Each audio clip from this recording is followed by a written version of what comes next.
to whom he wants to show mercy. There are some people who still don't understand why Pastor Elvis is a pastor. I will show mercy. The most talented people serve the most graced.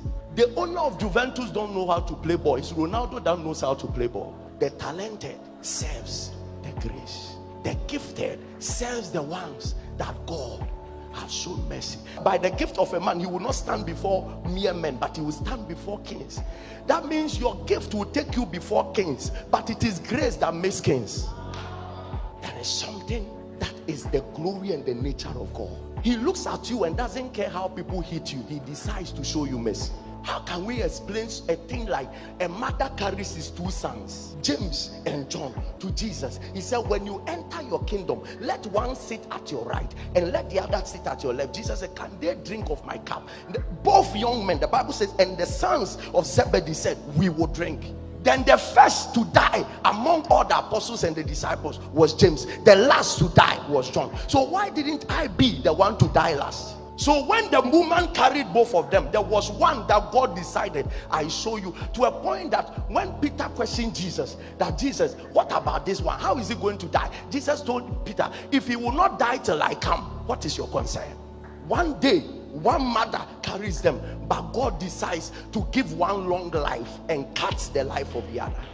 I will show mercy. No wonder you put 10 children in one classroom. They are all in class 3, but we will be able to position, and one will be first, one will be second, one will be, and the one will be last. How do you explain this? I will show mercy. And yet then a classroom or men are married. No, beat me deacon.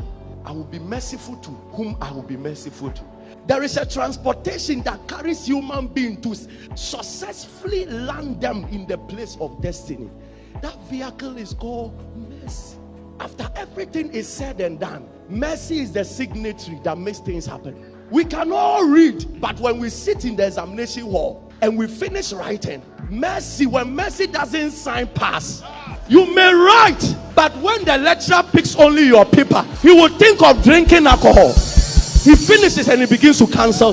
So one day God is on the throne like that, looks at Ghana, looks at the economy, looks at the messes everywhere. Then he decides, let me use this person to prove that I'm God. How can all children around 2 years be killed and only Moses be transported to the king's palace, taking care of the king, schooled in the king's palace by the same king? God just looks through and decides one day, I will help this person. In this time, God, may your mercy locate my destiny. What hasn't God done to show Moses that I'm powerful? At one time, Moses wants to talk to God and he said, Lord, show me your glory. What other glory apart from parting the Red Sea into two? Then you see, God understands our language. So he knew that Moses has caught a revelation that common men cannot catch. So he knew that Moses has seen that beyond these things is something else. Then Moses asked him, Lord, show me your glory.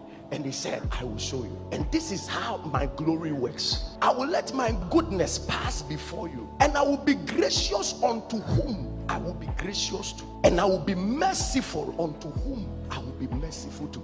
So this is your glory. This is your nature.